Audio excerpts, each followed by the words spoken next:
Biotechnology and risk factors.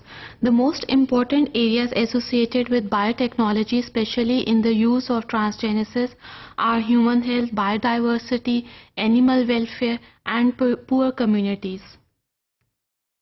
Now, whenever we want to assess the risk factors, we have to consider certain properties, which are: number one, source of DNA of the target gene, then non-target DNA segment of the construct used. The second most important risk assessment property is the site where transgene has to incorporate into the human genome. Next property, what is the product of the transgene? Now, and how they interact with the environment, with the molecules of the consumers. Then we have to look at the pleiotropic effects of the transgenic product, as well about the possible molecular changes that can occur in the transgene product. And the second most important property is the tissue specificity for transgenic expression, and the number of transgenic organisms and how they are interacting with the natural system. Now let's talk about the risk factors one by one. First is the human health. Keep in mind that 98% of the dietary DNA is degraded by the enzymes.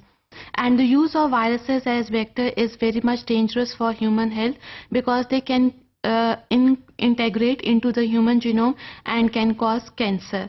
लेकिन जब gene therapy cyst के लिए हुई, यानी कि severe combined immunodeficiency syndrome के लिए, तो पता चला कि retroviruses they are causing no risk trials in the patient.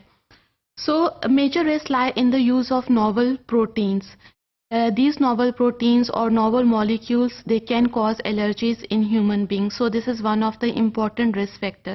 But the potential risks occur when the transgene is incorporated into the genomes of the host gut microflora, because sometimes the transgenic microorganisms, they become pathogenic organisms when they enter into the human body. Now let's come to the second risk factor, which is known as biodiversity. We always talk about the nature, about the animals and plants. We never talk about the marine or the aquatic life. Keep in mind that the extent of aquatic diversity is extremely large, but it is poorly understood. Now most of the people believe that there is direct or indirect effect of genetically modified fish in aquaculture.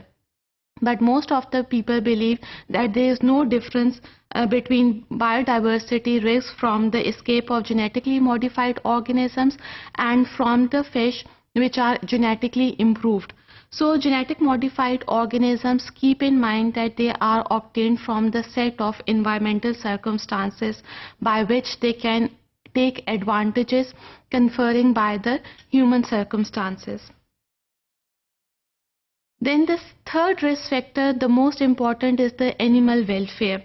Whenever we talk about the animal welfare, we talk about the those animals which are the draft animals, which are used in fashion industries, which are used for transportation or for other purposes.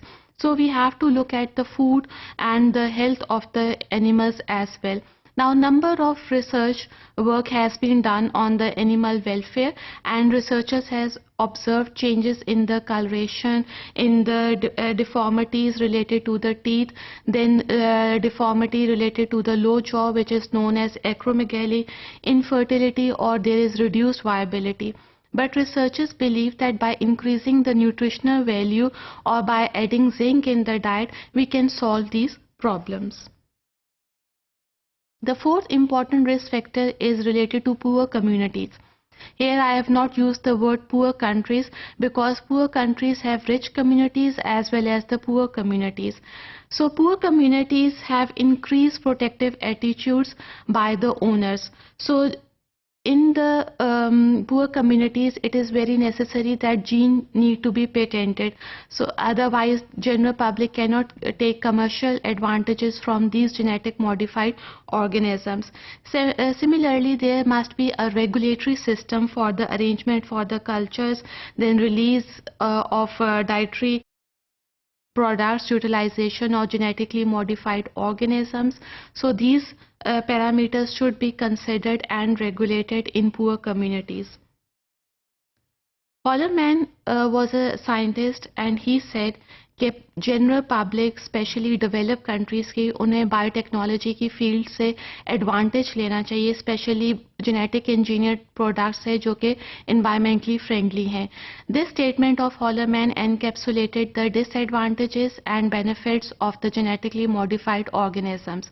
So the perception by the public is very important because they play an important role in shaping attitudes of regulatory agencies.